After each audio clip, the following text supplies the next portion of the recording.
Et c'est l'heure d'Arnaud Demanche, évidemment. Bonjour Arnaud. Bonjour, est-ce que tout le monde y va bien? Bon, oui. Tout le monde il est content. Alors, avant toute chose, je voudrais rendre hommage ce matin à Charlie Bancarel, 93 ans, qui a couru le marathon de Paris dimanche en 7h22 minutes. Quand même, hein. Incroyable. Nous, on est déjà essoufflés quand on a descendu les poubelles. Eh ben, pas lui. Quel mec! Vous savez, Charles, je serais le PSG, je l'engagerais, lui. Il est bien plus en forme que Messi, Neymar et Ramos réunis. Et puis lui, au moins, il court. Bah oui, c'est déjà ça. Si Charlie Bancarel aime les challenges, je lui propose un duel contre notre marathonien maison, Emmanuel Le Chypre. Ah, la tête. Première chronique sur BFM Business à 4h30 sur les prix du pétrole et c'est le début du marathon. 98 chroniques dans la journée, la dernière à minuit et demi pour nous parler des bons du trésor polonais. Emmanuel Le Chypre, c'est notre rôti Balboa. Manu, il boxe les carcasses de viande et après il les cuisine et il les mange. Quel mec! Notre rôti Balboa, je vais vous appeler comme ça désormais, Manu.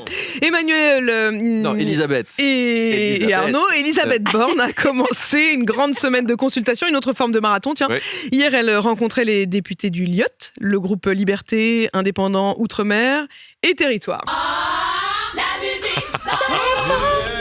Oui, parce que les députés LIOT sont, on le rappelle, ceux d'outre-mer, les nationalistes corses et 4 dissidents socialistes. Donc on voit pas trop de quoi elle a pu leur parler, Elisabeth Borne. Elle a dû leur promettre une TVA réduite sur le tiponche, la défiscalisation du saucisson corse et l'abonnement à Télérama gratuit pour les mineurs isolés. Ça, c'est pour les 4 dissidents Oui, socialistes. c'est pour les 4 dissidents socialistes. Le plus connu chez LIOT, c'est Charles Amédée de Courson, comte de Monte Cristo, fille de la comtesse du Barry et du prince de Lu.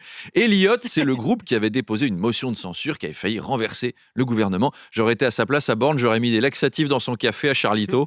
Ça aurait été de bonne guerre. Et puis le tour de table va continuer demain parce qu'il y aura Sophie Binet, la remplaçante de Philippe Martinez à la CGT. Oui, on salue quand même Philippe Martinez qui retourne chez Renault.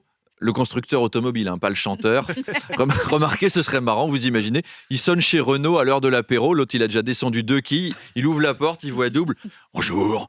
Qu'est-ce que vous faites là, Dupont et Dupont? Donc là, on parle du constructeur. Philippe Martinez va fabriquer une nouvelle voiture pour que les manifestants puissent toujours avoir quelque chose à brûler. C'est cool.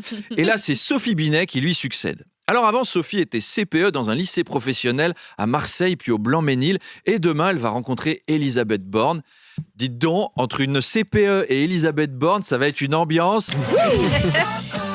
Je crois qu'on tient les finalistes de la prochaine saison de LOL, l'émission où le premier qui rigole a perdu. Parce que là, même si tu jettes Jean-Marie Bigard là-dedans, alors c'est le gars, il voit un rabbin et une pute, le gars, et le rabbin, il dit « Tire sur mon doigt, Ghislaine ». Eh ben, Elisabeth Borne et Sophie Binet, pas un rire, rigide, du marbre. Ça promet pas un grand succès, ces consultations, le gars. À midi, Elisabeth Borne, elle va ouvrir le dialogue. À midi 2, le dialogue, il va être fini. C'est l'efficacité. Efficace. Alors, on parlait de la Bravem. Le préfet de police de Paris, Laurent Nunez, était invité hier soir chez Cyril Hanouna. Oui, vous avez regardé ? On peut avoir le préfet de police de Paris interrogé par Gilles Verdez et Bernard Montiel, après Macron dans Pif Gadget et Marlène Schiappa dans Playboy. D'ailleurs, c'est un peu des médias qui leur correspondent à chaque fois. Emmanuel Macron, il est jeune d'esprit, Pif, ça va. Marlène Schiappa, elle aime la sensualité. Laurent Nunez représente des gens qui deviennent agressifs dès qu'ils voient quelqu'un qui ressemble vaguement à un gauchiste, donc il était tout à fait à sa place chez Bolloré. Et la police fait beaucoup parler en ce moment. Gérald Darmanin sera votre invité demain et il fait rien pour apaiser les polémiques d'ailleurs. Il a donné une interview au JDD. Alors au JDD, pas à Picsou Magazine, non, pas à surprenant. Babar, pas à Union, le magazine de l'échangisme, au JDD. Monsieur veut faire l'original. Une interview dans laquelle il déclare refuser de céder au terrorisme intellectuel de l'extrême gauche. Par contre, le terrorisme réel de l'extrême droite, ça va. Le maire de la ville de Saint-Brévin, par exemple, il a vu sa maison incendiée alors qu'il dormait dedans et il était menacé depuis des mois par l'extrême droite. Aucune réaction de Gérald Darmanin. Alors c'est quoi le terrorisme intellectuel de l'extrême gauche? Eh bien, par exemple, c'est quand une étudiante de Tolbiac à cheveux roses débarque au Bataclan avec une ceinture autour de la taille, garnie de bouquins de Jean-Paul Sartre, et qu'elle dit « Lisez Bourdieu, devenez vegan !» et que personne l'entend parce qu'il y a un concert de death metal. Bref, qu'il y ait de la violence à l'extrême gauche, oui, personne ne le conteste. Enfin, terrorisme, ça veut quand même dire quelque chose. La dernière ceinture qui a explosé à gauche, c'est celle de François Hollande après un cassoulet. Mais bon, on verra ce qu'il en dit demain, votre invité. Allez, à demain, Pauline. À demain, cher Arnaud. Mais